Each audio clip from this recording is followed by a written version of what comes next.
Salut Victo, bienvenue à Victo 360. Je m'appelle Pierre Lecaude et je suis très content de vous accueillir encore une fois pour faire le tour de Victo en cette belle journée printanière. Alors, qui dit printemps dit on prépare la ville pour l'été et on répare les petits bobos que l'hiver a causés à toutes nos routes. Alors, on commence au garage municipal de la ville de Victoriaville pour parler de nid de poule. Nous-en.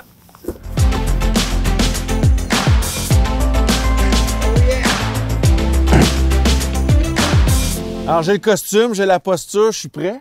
J'ai un casque. C'est pourquoi juste le casque, là? Le casque, c'est une question de sécurité, question de visibilité. Au cas où il y a une poule qui tomberait ici. Bon, ça, c'en est un nid de poule typique, là. Qu'est-ce qu'il y a à faire là, pour réparer ça? Ici, on a un beau nid de poule dans des belles conditions, dans le sens qu'on n'a pas de puits. On n'a pas d'eau d'acculée dans notre nid de poule. Et on a enlevé un peu aussi tout ce qui était fragile. On enlève avant d'appliquer notre asphalte. Puis ensuite de ça, c'est là qu'on passe à l'opération, on colmate notre nid de poule. OK, fait que là, comme tu disais tantôt, il y a pas de colle, là. On va juste déposer... Non, ça, c'est un asphalte qui a pas de colle en ce moment parce que c'est de l'asphalte tiède avec déjà de la colasse intégrée dans le... Colasse. OK. Qui est déjà intégré dans l'asphalte. Fait que c'est un produit qu'on applique, puis on compacte. Puis c'est ça, c'est un produit qu'on va chercher à l'extérieur dans une usine d'asphalte là, qui en font à l'année là, de ce type d'asphalte-là. Ça, c'est à quelle température présentement? Hein? Là, on peut, vu que c'est d'asphalte tiède, on peut dire un 100 degrés à peu près. Là, OK, OK. On essaie de maintenir. Pourquoi qu'on la tient à cette température-là? C'est pour être capable de l'appliquer. Plus facile à appliquer pour les opérateurs, pour les journaliers qui travaillent avec les... Puis les comédiens. Les comédiens. Je peux-tu essayer? Tu peux essayer, Moi, c'est ma job d'avoir l'air d'eux, fait que... Oh, Colin, j'ai pas l'air... Je peux pas le jouer le fait que je suis pas fort, par exemple. Hein? C'est ça. Fait que t'en mets juste un petit peu plus pour que ça dépasse, pour que quand on le compacte, ça vienne égal à la surface qui est autour. Là. All right. C'est pas mal bon. Hey, merci, Colin. J'ai rarement été fier de même. Fait que là, l'autre étape qui va nous rester à faire, c'est de compacter pour qu'on réussisse à garder l'asphalte le plus longtemps possible dans notre trou. Ça tu l'as là? C'est une asphalte qui est juste appliquée, qui n'est pas collée l'été. Qu'est-ce qu'on fait? On applique une colle avant. Avant de mettre notre asphalte, on met une colle pour que ça reste... Ça, il y a des chances qu'on ait à la refaire, là, cette nid de poule-là, plus tard dans l'année. S'il y a une pluie qui s'en vient ou de la neige ou pendant l'hiver, c'est les charrues, ben c'est un éternel recommencement. L'asphalte peut être arraché, puis on est obligé de recommencer. Fait que c'est pas un asphalte qui est permanent, c'est un asphalte qui est temporaire pour éviter les bris des véhicules et tout ça. Là. Puis il y a combien d'équipes qui font ça? On parle à l'année, là, on parle de 4 à 6 personnes à l'année là, qui travaillent sur les nids de poules continuellement. Là. OK, OK. Fait que c'est une équipe. L'été, on tombe avec de l'asphalte chaude, mais on applique sur où on a eu des problèmes pendant l'hiver. OK. Pour éviter d'avoir des problèmes dans le prochain hiver qui s'en vient. Fait que ce soit du nid de poule ou du resurfaçage, c'est le même staff qui fait ça? C'est ça, c'est ça. Oui. Bon, OK, maintenant, il faut compacter. Je n'ai-tu mis assez? Ben, un coup compacté, on va le voir un petit peu plus. Là. OK, bon, on va laisser les pros faire ça, là. On va partir de la plaque vibrante, puis on va compacter. Un petit peu, moi, je vais juste faire ça comme il faut. C'est bon.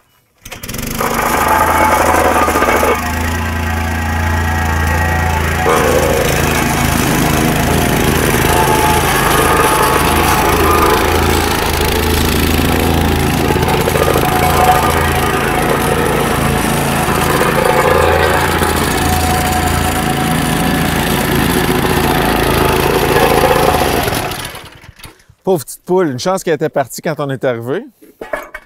Fait que c'est un peu ça, ça démontre qu'on a bouché au maximum le trou qu'on avait de notre nid de poule. Mais cet été, ça va être de revenir puis de refaire une autre patch là, avec de l'asphalte chaude et avec de la colle pour être capable l'année prochaine d'éviter qu'il y ait d'autres trous qui se provoquent. Fait que là, vous revenez souvent au même nid de poule, vous les connaissez, là, vous en avez des classiques. On a comme un listing, puis on reçoit les requêtes des gens qui ont un problème avec les nids de poule dans le secteur. On les reçoit, on les traite, puis on vient les colmater. Comment on fait pour vous dire j'ai un nid de poule en face de chez nous? Ben, par le site Internet de la ville, là, on peut aller... Sur vic.to, C'est ça. /, j'imagine, nid de poule. Là, vous expliquer un peu la situation, vous donner une adresse qui est précise, parce que ça nous aide encore plus à réagir plus rapidement. Ouais. Puis nous, on vient exécuter les travaux qu'il y a à faire. Qui peut être à des travaux à recommencer selon la pluie, tant aussi longtemps qu'on n'aura pas colmaté avec de l'asphalte chaude, comme l'été. Fait que là, faut pas se fâcher là, quand on voit que le nid de poule est réapparu après un bout. Là. C'est pas de votre faute. Ça fait partie un peu de la job. Il faut revenir parce qu'on ne peut pas appliquer de l'asphalte chaude avec de la colle pendant l'hiver. Ben ça va bien. Il reste juste 471 km à faire. Je vais vous laisser y aller, les gars. Ouh, je suis épuisé. Bon. Merci. Alors voilà, j'ai fait mon premier nid de poule. Je vais mettre ma main dedans, puis je vais dessiner une étoile avec mon nom au milieu. Ça va être à moi, celui-là. Maintenant, ça va voir Fanny Landry pour les actualités. On est à Parc Terre des Jeunes où les oiseaux se sont mis à chanter parce que Fanny est arrivée. Je pense que c'est plus parce que le soleil est enfin arrivé. Il y a un peu de chaleur. On a l'impression que le printemps s'installe pour vrai. Là. Ouais, ben on fait un peu assemblant parce qu'on a froid. Ouais, c'est pas chaud hein, ce matin de tournage, mais quand même, il fait beau. Le calendrier le dit, le printemps est arrivé. Et avec ça vient le grand ménage de la ville de Victoriaville avec la collaboration des citoyens. Ben oui, le grand ménage fantastique. Donc, le dimanche 1er mai qui s'en vient. Donc, on est à quelques jours du grand ménage. Fantastique. C'est pas juste un grand ménage, là. C'est un grand ménage fantastique. Qu'est-ce que ça donne fantastique, ce ménage-là? C'est nos citoyens qui sont fantastiques. Okay. Pierre-Luc, quand on leur demande de mettre la main à la pâte pour redonner un petit vent de fraîcheur, un peu de ménage dans nos beaux grands parcs. Donc, 5 espaces à Victoriaville où il y a beaucoup de gens, beaucoup de visiteurs. Profiter du beau temps, du printemps pour sortir, mettre nos gants. Mettre nos masques de super-héros. Oui, on change le masque. Voilà. On passe du masque bleu qu'on va ramasser par terre de toute façon. Tout à fait. Avec un petit masque de super-héros pour les enfants, c'est ça? Exactement, pour les enfants. Même les adultes, Pierre-Luc, si tu veux ton masque, c'est vrai, moi, je m'engage à ce qu'on t'en fournisse un. Mais c'est vraiment là, une collaboration avec les citoyens pour que tout le monde mette la main à la pâte puis qu'on ait de beaux parcs. Donc, 5 sites, ici même, au Parc Terre des Jeunes, la Halte Arthabasca, Mont-Arthabasca, le Pro-Mutuel et le Boisé des Frères du Sacré-Cœur. Donc, il y aura des équipes de la ville sur place. On vous équipe des gants, des sacs à poubelle, on fournit même la collation, puis il y a des prix de présence. Voilà, une petite pomme. Donc, on invite les gens à joindre à nous pour ce beau moment et on espère qu'il fera beau et chaud. Oui, puis c'est le fun aussi. Là. Tu sais, je veux dire, il y a une belle ambiance, de la camaraderie et tout ça. Là, c'est très cool. Et les enfants sont beaux à voir parce qu'ils sont de loin les plus mobilisés lorsqu'on leur parle de prendre soin de nos espaces verts. Donc, de les voir aller avec leur masque de super-héros, c'est de toute beauté. C'est ça, on fait de l'éducation en même temps. Fait que là, avec l'arrivée du printemps, il n'y a pas seulement le ménage qui va se faire. Ça implique énormément de choses. J'imagine qu'encore une fois, on a une page sur vic.to qui nous informe de tout ce qui va se passer avec l'arrivée du printemps. Exactement, parce qu'il n'y a pas juste le sol et nos parcs qui se dégèlent. Donc, on parle de retour de collecte du bac brun de façon régulière. On parle de collecte de feuilles. Donc, il y a beaucoup de sujets qui viennent avec le printemps. Donc, on invite les gens là, à aller au vic.to/printemps. Et tout ça, là, même la réglementation, entre autres, sur les abris d'hiver temporaires, donc protéger son véhicule. Il y a une date limite où on doit l'enlever, donc vraiment s'informer pour se préparer pour l'été de façon efficace. Oui. Puis moi, quand est-ce que je vais pouvoir jouer au tennis, Fanny? Je te donnerai pas de date parce que ça dépend vraiment de la température. Peut-être qu'au moment de la diffusion, nos terrains de tennis extérieurs seront ouverts, mais on invite les gens vraiment à se référer parce que oui, il y a du tennis, mais on a les pistes de BMX, les piscines. Hein, on n'est pas rendu à la piscine, mais ça s'en vient, piscine, jeux d'eau. Donc, on a vraiment une page qui est le vic.to/jouer dehors, où là, tu choisis ton sport, puis tu as toutes les informations sur l'ouverture des plateaux extérieurs. Il fait un petit peu froid, mais souvent, ça a tendance à aller très, très vite. Hein. L'été risque d'arriver plus vite qu'on l'attend. Et là, les plateaux vont ouvrir là, selon les températures. C'est vraiment Dame Nature qui va décider de notre calendrier d'ouverture. Donc, 2 adresses là, sur le vic.to. Il y a jouer dehors, puis printemps. Oui, puis le vic.to Grand Ménage 2022. Si on veut l'information, les horaires, à quel moment on est là pour distribuer le matériel. Donc, tout est en ligne. On peut s'inscrire aussi pour les prix de présence pour ceux qui auront contribué à faire le ménage dans nos grands parcs. Bon, puis ils sont tout aussi fantastiques ceux qui ne jettent pas leurs trucs par terre. Tout à fait. Surtout les masques, là, on en voit beaucoup. On fait un petit effort, gang. Oui, puis tu sais, on invite les gens là, dans nos grands parcs, mais il y a des parcs de quartier. Hein, si on ne veut pas se déplacer puis on veut rester dans notre quartier, mais profiter peut-être des belles journées de fin de semaine pour faire sa part, puis ramasser son parc de quartier aussi. Oui, cool. Merci beaucoup, Fanny.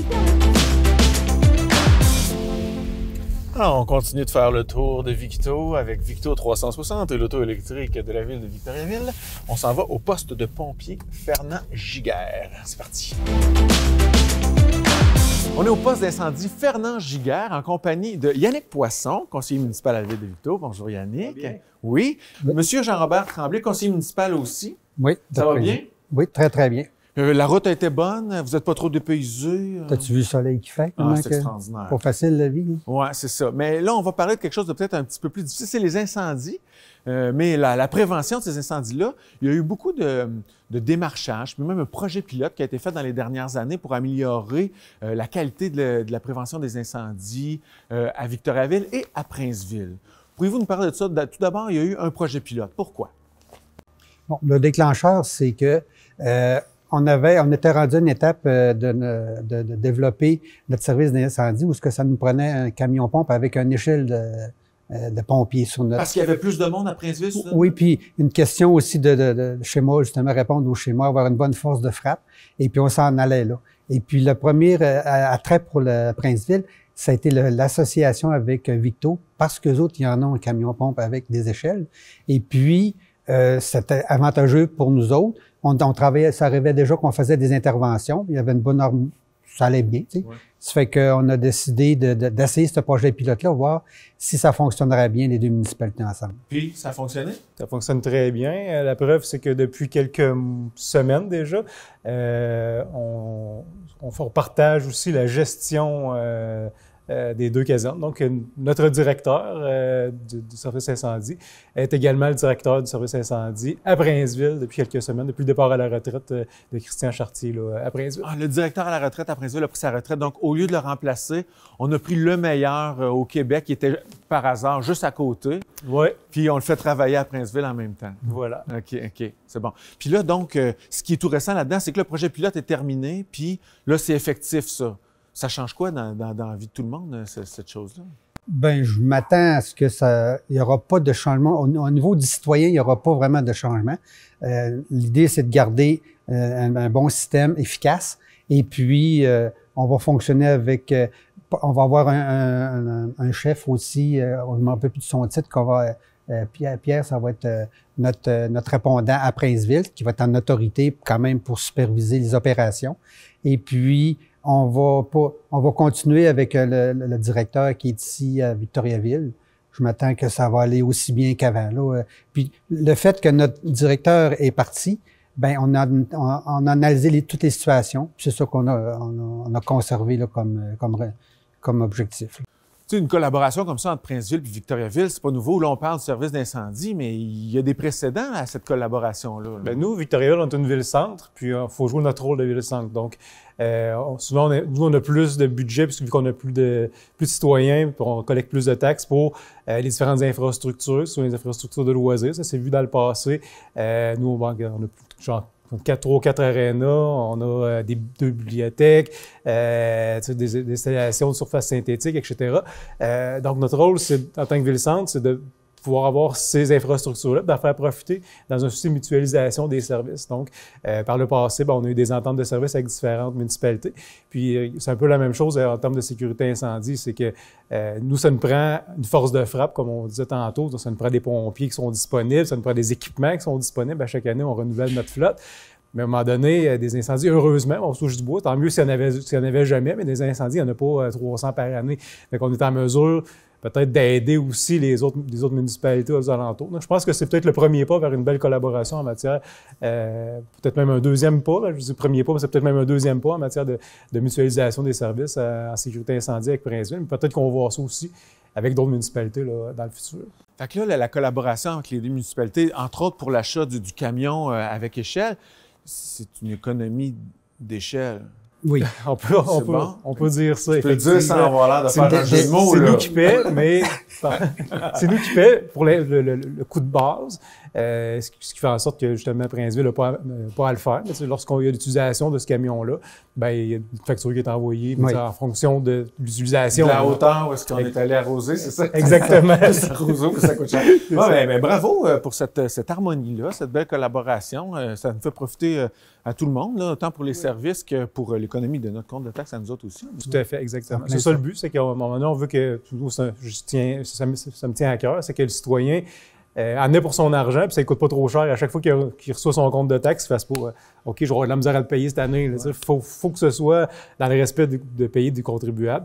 Puis ben, c'est ce genre d'entente-là qui permet de le faire. C'est tellement beau. Si on était à une autre époque, je vous demanderais de vous embrasser et puis de prendre on peut se serrer à la main, par exemple. Pour te dire qu'on est des bons politiciens, tu me temps. C'est ça que ça fait un politicien dans la vie. Yannick Poisson, Jean-Robert Tremblay, merci beaucoup. Merci, Pierre.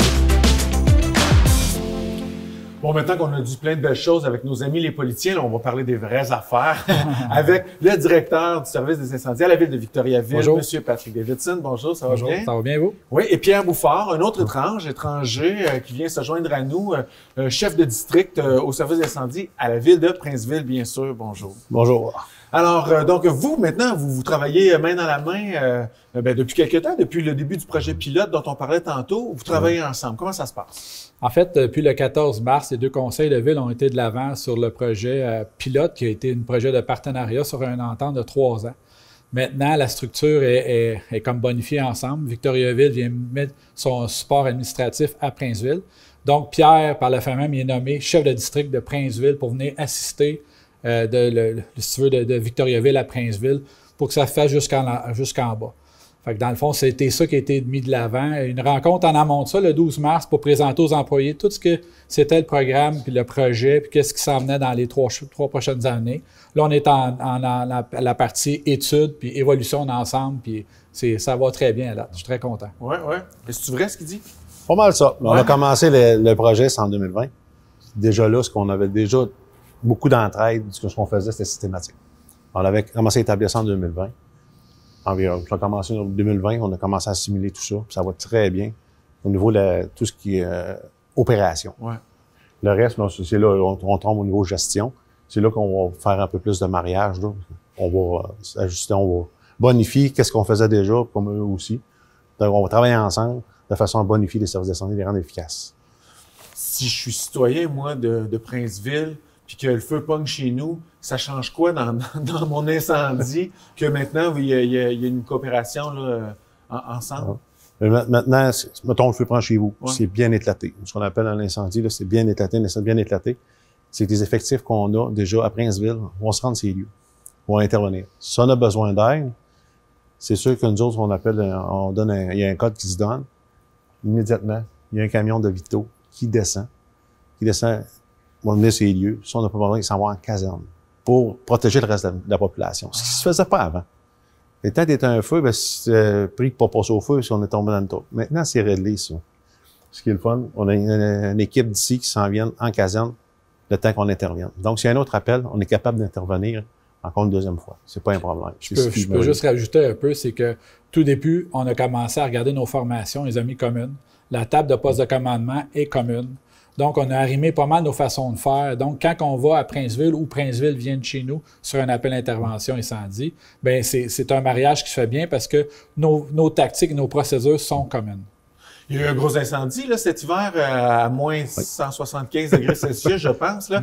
Est-ce que vous avez eu, moins 30, est-ce que vous avez eu la chance là, de la mettre à l'épreuve, cette collaboration-là? Affirmatif. De façon générale, nous autres, ici, à Victoriaville, lorsqu'on a un appel, lorsqu'on sonne au-delà d'un 10-13, qui est le troisième groupe appelé, Princeville s'en vient automatiquement avec nous. Donc, ils ont passé la nuit au feu avec nous, à moins 30, en bas de zéro. Là, ils ont fait un bon travail colossal, incluant tous les pompiers. On a eu finalement 41 pompiers de Victoriaville, incluant un groupe de travail de Princeville, Warwick et Saint-Louis-de-Blandford. OK, parfait. Donc, ça fait un peu comme s'il y avait plus de pompiers à Victo, plus de pompiers à Princeville, finalement. Exactement. Comme avant ça, comme on vous disait, on a les interventions. On était 14, 15 gars. Présentement, c'est ça qu'on a. Mais avant ça, il faut être 20, 25 gars. Maintenant, la rétention personnelle cause un problème, que ce soit que pour Victoriaville, que pour chez nous aussi. Fait que ça nous permet, cette entente-là, de se combler. Pas seulement les ressources comme les véhicules, les camions et tout, mais aussi le personnel. Les ressources humaines aussi. Les ressources humaines. Pour nous, en tout cas, c'est bien important, surtout de notre côté à Princeville. On n'est pas de permanent, on n'a pas rien. C'est ça. C'est du temps partiel. Les gens travaillent, sont à l'extérieur. C'est pas, eux, ils ont de la permanence. Ça nous aide beaucoup. En même temps, on parle eux et nous, c'est le même service. Dans le fond, on travaille ensemble maintenant. Là. Mais cela dit, oui, c'est un point très important. Même pour toutes les organisations au Québec ont un défi de temps partiel à gérer maintenant. Donc, le fait qu'on puisse s'appuyer un sur l'autre, puis s'appeler rapidement, c'est une valeur ajoutée pour les deux services. Puis est-ce que vous avez remarqué que vous aviez des façons de travailler qui étaient différentes? Je sais pas moi, des codes qui étaient pas pareils, des façons de parler, des façons de fonctionner? Absolument. Mais là, on est dans cette transition-là. Là. Comme les véhicules sont appelés de certaines façons, à Princeville d'une autre façon. On va revoir tout ça.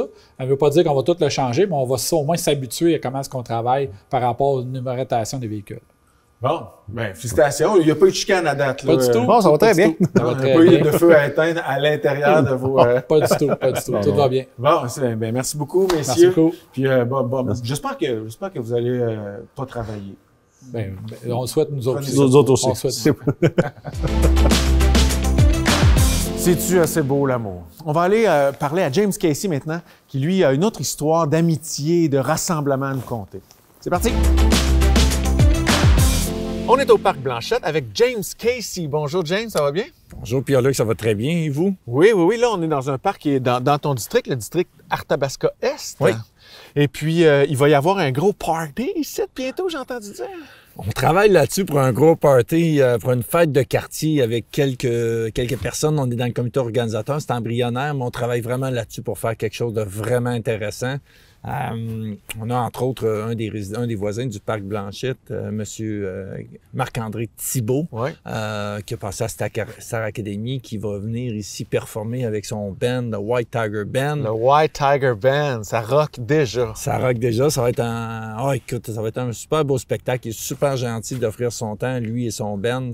Écoute, c'est une gratuité, puis de sa part, puis tu sais, c'est vraiment généreux de pouvoir rassembler le quartier, le district.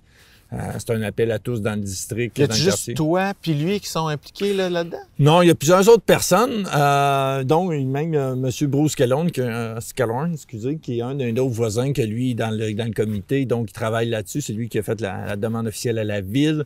Lui, il veut faire une mini-vente de garage. Écoute, c'est quelque chose de génial. Il va amener un truck food. Ouais. Ça va se passer dans le parc ici? Dans le parc ici. Fait que ça, j'imagine, ça prend l'approbation de la ville. Il faut que ça se fasse main dans la main avec la municipalité, j'imagine. Là. Oui, main dans la main dans la municipalité. Il faut quand même avoir un minimum de sécurité également. Puis il faut aussi avoir des approbations. Puis les autres, ils vont nous amener des accessoires, donc pour avoir un peu plus de convivialité dans la fête. Puis si je veux en organiser une, moi, dans mon quartier, là, à Victoriaville, une fête de quartier ou une fête de voisins, je fais quoi? Faut que j'appelle? Y a-tu ça sur le site web de la ville? On a sur le site de la web, de la ville, on a un onglet là, pour fête de voisins. Donc, fête de voisins. Donc, j'imagine que c'est vic.to/fête des voisins. Exact, c'est ça. Ou contacter directement la ville de Victoriaville avec le numéro de téléphone sur le site web, puis ils vont bien vous orienter. On est des gens très efficaces. OK. Puis la ville, en plus de prêter le parc, participe un peu à tout ça? Ben oui, participe un peu. Le maire devrait être ici, donc c'est clair que ça devrait être un bel événement. Donc, on va bien s'amuser. Il y a sûrement d'autres conseillers qui sont disponibles. On les invite. Là. On invite tout le quartier, tous les conseillers, les élus municipaux. Les élus municipaux. Je pensais que tu allais dire les illuminés municipaux. Non. Fait que, bon, mais c'est cool, ça. Fait que ça va mettre de la vie ici, dans ce beau petit coin de pays-là. On va mettre de la vie ici le 11 juin. Et des amis. Il y a aussi... la rue Laurier, c'est dans ton district, ça? Oui, c'est juste ici. Moi, j'ai la rue Laurier ici vers ce côté-ci, qui est là, en plein nord. Oui, c'est ça. Donc, de ce bord-là, entre Jutras puis Bois-Franc, mettons. Là. Mais moi, je me demande, l'autre bord de Bois-Franc, c'est à 30 km/h. Là, entre Bois-Franc puis Jutras, c'est à quelle vitesse? C'est à 40 km/h. Puis tout le monde respecte ça, là. Ben, écoutez, on avait des petits enjeux pendant ma campagne électorale, mais on avait parlé des enjeux quand la provenance un peu de la route de Saint-Norbert. Donc, quand les gens arriver dans la zone de 40, ils arrivent de 90 pour jumper, pour descendre à 40, pas jumper. Puis, on avait des enjeux, plusieurs résidents m'en ont parlé. Donc, ce qu'on a fait, c'est qu'on a mis avec l'aide des gens des transports de la ville. On a mis une petite pancarte qui flash, illuminée. Qui flash. C'est un radar aussi en même temps, j'imagine? Non, c'est juste flash, la vitesse qui fait dire aux gens ralentissez. Okay. Donc, c'est ça présentement. Puis j'ai hâte de voir le résultat de ce qui va en sortir au niveau conscientisation dans le futur de ça. Ouais. Je pense qu'on va avoir un bel impact. Donc là, la ville de Victoriaville fait des efforts là, pour diminuer la vitesse un peu dans ce secteur-là, puis les citoyens aussi, là, j'imagine, du même coup. Mais tu sais, c'est ça, il faut faire attention. La limite est de 80 quand on arrive de Saint-Norbert, puis là, ça drop à 40. Ouais. Fait qu'il faut faire attention. Non, effectivement. Tu sais, on a quand même beaucoup de familles dans ce secteur-là. Il faut faire attention. Puis tu sais, les gens, quand ils sortent de leur cours, tu sais, des fois, ça sort. Tu sors, puis là, il y a une voiture qui arrive trop rapidement, il peut y avoir un impact, des accidents. Donc, il faut faire attention. Oui, OK, parfait. Super. Toi, dans le fond, ça fait pas longtemps là, que tu es conseiller municipal à Victoriaville. Tu as été élu pour la première fois en novembre. Oui, le 7 novembre. Fait un gros, on fête ton 5 mois. Là. Mon 5 mois, Ça se passe comment? Ouais, ça se passe super bien. Écoutez, moi, depuis que je suis là, justement, on fait un changement de nom de parc. Le parc Quesnel, qui est dans, on va dire, l'Autoparc Blanchet, le parc Quesnel qui est dans l'autre côté de la rivière. Oui, mais c'est ça, c'est un peu compliqué. Le parc Quesnel, il n'est pas sur la rue Quesnel. Non, c'était ça l'enjeu. À l'époque, il était sur la rue Quesnel. C'est pour ça qu'il s'appelait le parc Quesnel. Maintenant, il y a eu le développement qui a fait que le parc Quesnel n'était plus sur la rue Quesnel.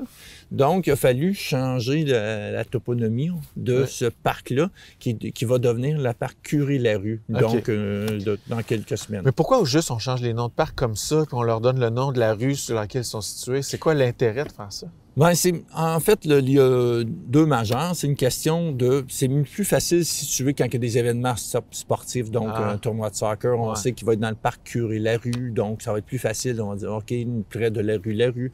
Puis également, quand il peut y avoir des urgences, peu importe de quel type, un incendie, quoi que ce soit près d'un parc, donc c'est plus facile de les situer. Puis avant de terminer, j'ai entendu dire que vous avez été nominé à l'UMQ sur un CA quand même assez important, celui de la culture des loisirs et de la vie communautaire. Oui, exactement. Très bien. Merci. Je l'ai appris par cœur. Ça fait 25 minutes que je me le répète dans la tête. Bien, félicitations, dans le fond. Malheureusement, on va terminer avec ça, James, parce que le temps file. Là. Mais félicitations, c'est cool. C'est un beau rayonnement pour la ville de Victo. Oui, ça en est un beau. Puis le maire, je pense qu'il est bien content de ça. Puis moi aussi, je suis bien fier de ça. Bon, ben merci beaucoup, James Casey. On conseiller municipal. Ça, je l'avais oublié. Arthabasca Est, merci d'être avec nous. Merci, Pierre-Luc. Eh bien voilà, c'est ce qui termine Victo 360 pour ce mois-ci. Merci beaucoup de votre présence et de votre écoute. On se revoit très bientôt pour un autre épisode de Victo 360. Ciao!